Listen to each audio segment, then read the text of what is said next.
Then I had a massive hit with gold. I would never forget this. This was I had a $15,000 loss in 1 week. And it took me about 5 or 6 months to understand it's not a get rich scheme, right? It's actually a business. One entry, one trade, one session.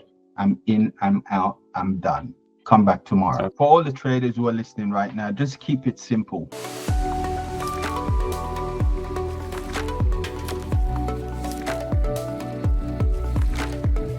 Maybe you could just introduce yourself. Tell us a bit about yourself, where you're from, and how long you've been trading, and things like that. Sure. So I'm Marlon DiCaprio from Brisbane, Australia. Been trading for approximately 4 years. Started with penny stock. Did that back for about 2 or 3 months. Started in 2019, November 2019, right? But the issue with trading stocks was at that particular time, moving money out of Australia is not like today, where you've got different transfers and stuff like that. It was quite difficult. So taking money to the bank and transferring it to, I used to trade with Trade 0 Day in the Bahamas. So it was a little bit tricky to get money out. But then I stumbled upon forex, and then I started testing forex out and start dabbling it, and thought, okay, this is an easy way. It was easy. You can just use a credit card, or you can use a debit card, or whichever card you've got, bank card, and just deposit money into a broker. So it was easier than Trade 0. So I was making money off penny stock. I was doing very, very well, believe it or not, for my first 2 months being in it. So I withdrew all my money and then start trading forex. And a few months down the track, you thought you're going to become rich because this seems easy. What happened? You lose it all. So yeah, so that's the common pitfall for everyone. So yeah, it took me a while. It took me about 2 years to become consistent. I started with plus 500. I'm not quite sure if you know him. Yeah. Well-known broker. Yeah. So I started with plus 500. They were one of the first brokers, I believe, in Australia. And started with them, did well with them for a little bit, but then I moved over to Pepperstone, and I was with Pepperstone for a while, and then I had a massive hit with gold. I would never forget this. This was I had a $15,000 loss in 1 week, and then I was like, nah, I'm not doing this well. I think I need to take a rain check and start from scratch. Reassess. $15,000 loss tends to do that. Yeah. In 1 week on gold, I would never forget that 5 lot. I would never forget that. Well, if there was one pair to wipe you out, it's going to be gold, isn't it? So yeah, for sure. All right. And what brought you to FundedNext? So FundedNext, to be honest with you, so before I came to FundedNext, as I mentioned before, I actually started out with live capital trading because I didn't understand using a paper account or a demo account to start, because there's no emotion. So I actually started out with a live account of $400 with plus 500. That's how I started. And then when I blew that $15,000 account, I then went back to demo. But in the period of doing that, I was doing live account as well, whether it was $1,000, 500, 400, or whatever it may have been at the time, right?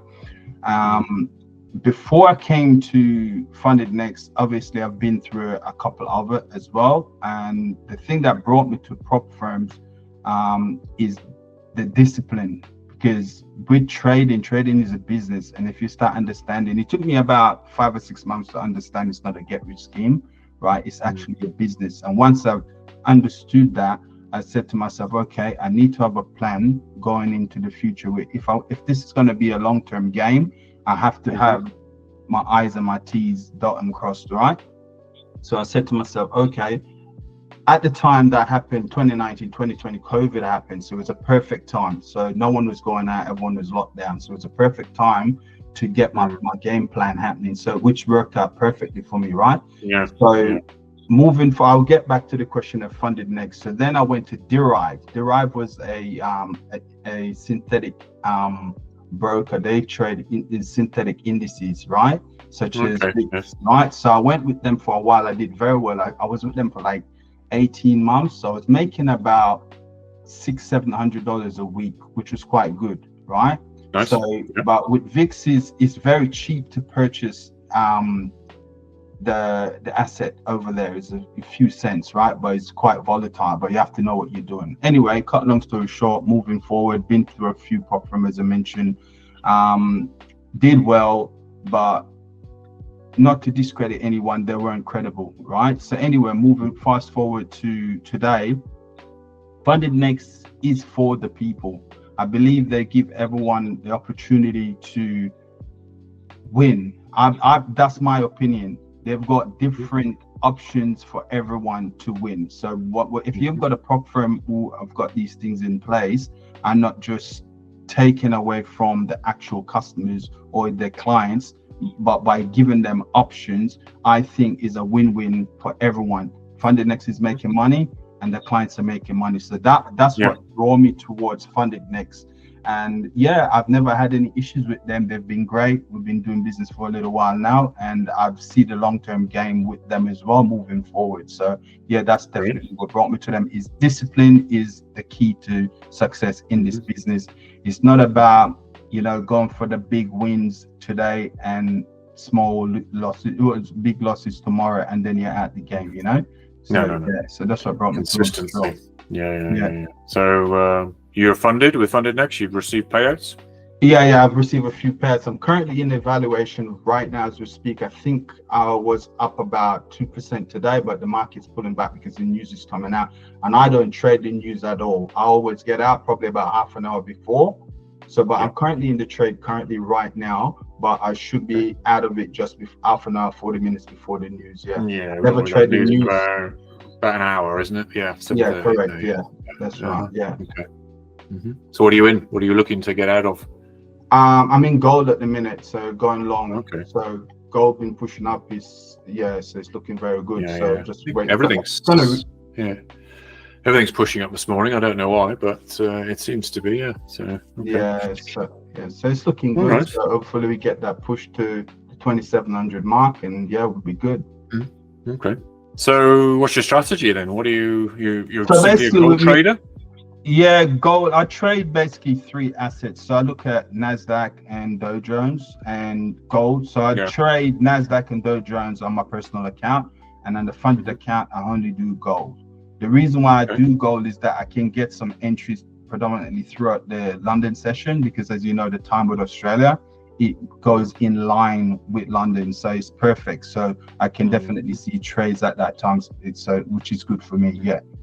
Okay, but you don't trade Nasdaq? Yeah, I do on my personal account. No, not on the funded account. No. Why is that? Any reason? I take a little bit more for bigger risk on US 30 and NAS 100 compared to the funded account. So with the funded, I'm only risking 1 to 2%, whilst on Nasdaq and Dow Jones, I'm risking about, say, anywhere between 2.5 to 5% for much larger. Oh, okay. Obviously that wouldn't. No, that wouldn't suit a proper account. No, not with those. It wouldn't. No, it wouldn't. Oh, okay. Fair enough. Okay. So, what's your strategy? What sort of style of trader are you? An ICT trader or what? No, I'm just basically supply and demand, just quite basic. In the past, Simon, I was very complicated. I had all these indicators, all these things starting out as a trader, and I confused myself. So now basically it's just a clean chart. There's nothing on it. I only use the 50 EMA and just pretty much I only trade the session. The last 2 days, that's basically my marker, and that's it. I don't overcomplicate it. I know exactly where I'm getting in, and I know exactly where I'm getting out. So that's it. I don't overcomplicate it. In the past, I used to have all these lines, all these trend lines, all these things going on, and it just never worked. By the time my bias was buy, for example, and the market pullback, I go for a sell. So I know exactly where I'm getting in, and I'm a dollar value. I don't go by pip counts. I go by dollar count. So for example, I know today I'm risking 2,000 to make 10. That's it. Once you hit my $2,000 mark, I'm out, and I'm only taking one trade for the day. That's it. One entry, one trade, one session. I'm in, I'm out, I'm done. Come back tomorrow. Very strict. Good. In the past, I wasn't. So and to be honest with you, the only reason why I'm like this today is because of the prop firm, because I'm using this their data in relation to being strict, and that's how I actually discipline myself to trade. You know? That's one of the benefits of trading with prop. You have to abide by their rules, so you can't just be a cowboy and just go in and out whenever you please. It's got to be quite disciplined. Yes, indeed. So exactly that's one of the main benefits. Well, there's two benefits. Obviously, you get funded, but also you get to adhere by their discipline. So okay, can you share a screen? Maybe show us a setup? Why not? Let's have a quick look.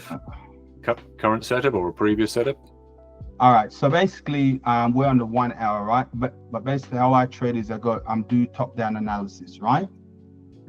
So I go from the daily, and if you can see the EMA, right? So the EMA basically tell me what direction for the day, for the week, for the month, right? Whichever way you're looking at.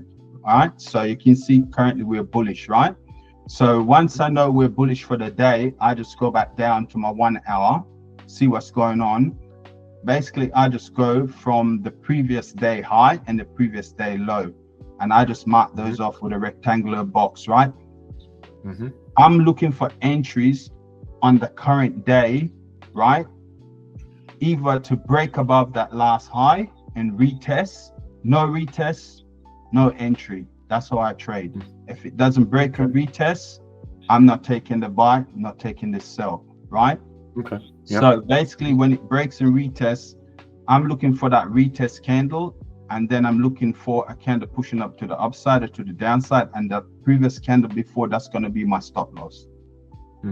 Right? Great. So I'm looking for I'm looking for a 2-to-1 ratio always. As I said, I only go for dollar count. So if I'm risking $1,500 or $2,000 for the day, I know that I'm looking to make, say, probably about, say, 10K, right? Depending if it's a challenge or it's a funded account, depending, right? So as I said before, I'm only going by session. One entry, one session, one trade, right? That's it for the day. So I'm waiting for New York open at 9:30, or for example, if I'm trading Nasdaq or US 30. For London, I'm waiting for the London opening. Once that structure has been broken and retest, I'm in on the 5-minute chart. Simple as that. Great. Okay. Like it. All right. So 1 hour for analysis, daily for analysis, and then 5-minute for entry. That's it. I'm looking for a retest on the break of structure on the 5-minute, and then that 5-minute candle, whether it's pushing down to the upside, pushing down to the downside, or pushing to the upside and close, then that previous candle is going to be my stop loss. Not overcomplicating it. That's it. Yeah, nice. And how long does the average trade sort of take to play out? Within the hour, I'm out. Oh, really? Okay, within the hour. Okay. And you're going to say, did you say going 2-to-1, something like that? 2-to-1 is pretty much I'm in and out. Yes, correct. As soon as it hit that TP, challenge account, I let it run until it hit, right? Or if I'm trading Nasdaq or US 30, right, I take my 80% at the 2-to-1 and then move it to break even and let it run into the following day. And that's it. So I always take 80% of my profit on my actual live account, or with if I'm going for a challenge, I let it run until it hit the 10K mark, and that's it. Okay, nice. Like it. Okay, all right. Well, thanks for sharing that. That's going to be useful for a lot of people. Okay, can you see that? Yeah. Okay, cool. All right, so this is the account that we're currently look to pass tonight. Okay, so currently, as you can see, I'm not quite sure we're showing negative 11.5%. But anyway, if you look at the very bottom, you can see where it says $6,457.20 currently running. If we were to go over to, where is it, trading overview? Can you see that? Yeah, I see. Okay, so currently in a trade. Okay. Yes, so currently running. Right, so net profit currently is $525.10. Can you see that as well? All right, if you go to like a funded stat, you can see I've had a few payouts here. All right, so you can see we have a few payouts. Can you see that as well? No. Did you switch tabs or something? Yeah, one sec. Yeah, you got to stay on the same tab, otherwise it doesn't share it. Yeah. There you go. Can you see that? Yeah, nice. So 1, 2, 3, 4 disbursements. Great. All within less than 10 hours. Nice. Okay, cool. Yes. All right. So you can see a few of those. Sorry about the screen. I don't know what's going on. But yeah, so currently we're in this trade running. So as I said before, hopefully we can make the break tonight and hit that 10K mark and get funded on another 100 and we're good to go. Nice. Okay. So you basically look to pass the challenge in one trade, do you? In one trade, yeah, one trade. Because I know what I'm looking for. I'm not taking every trade. So tonight I'm looking to get that push. So I don't take every trade, Simon. I look for the best ones. You know, it's like picking apples, you know, from the markets. You want to make sure you get that one. I agree. Unless it's low-hanging fruit, why bother? Yeah, that's right. Money for no reason. There's always going to be a decent trade. You just need to sit on your hands. Exactly right. And in the past, I didn't have that, where you sit on your hands. No, I think it just takes experience. You know, it takes losing money. It takes blowing accounts to realize, doesn't it, that that's the way they have to be to make money in this game. So we all have to lose money. We all have to go through that pain, unfortunately. Eventually, it's part of the tuition, right? It is. It's the tuition fee. That's it. You just have to write it off as a cost. You'll win it back. You'll win it back eventually. So it doesn't really matter. Exactly right. Exactly. It's the process. It's the process. As long as it doesn't kill you and completely take you out of the market, you'll be fine. What doesn't kill you make you stronger, right? Exactly. I don't know. Couldn't be any truer in trading. Okay. That's true. That's facts. All right. You can stop sharing, Marlon. That's it. We've seen enough. That's okay. So pretty good there. Some strategies, some tips. Anything else you'd like to share with traders out there who are struggling maybe to get funded or struggling with anything? Yeah, sure. For all the traders who are listening right now, just keep it simple. Keep it. If you have a mentor, stop skipping, stop jumping ship. Just stick with one person. If they know what they're doing, just let them take you through. Passing a challenge is not that complicated. You just need to be super disciplined. You need to know when you're getting in and when you're getting out. And another thing as well, do not trade the news.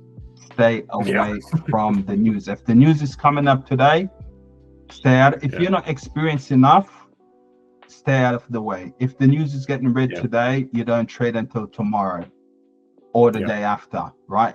You know what I mean? So if you can avoid trading the news, you would go a long way. And that's a lot of things. And that's NFPs and all that. I don't do them. I don't trade news at all, right? So I don't think anybody should.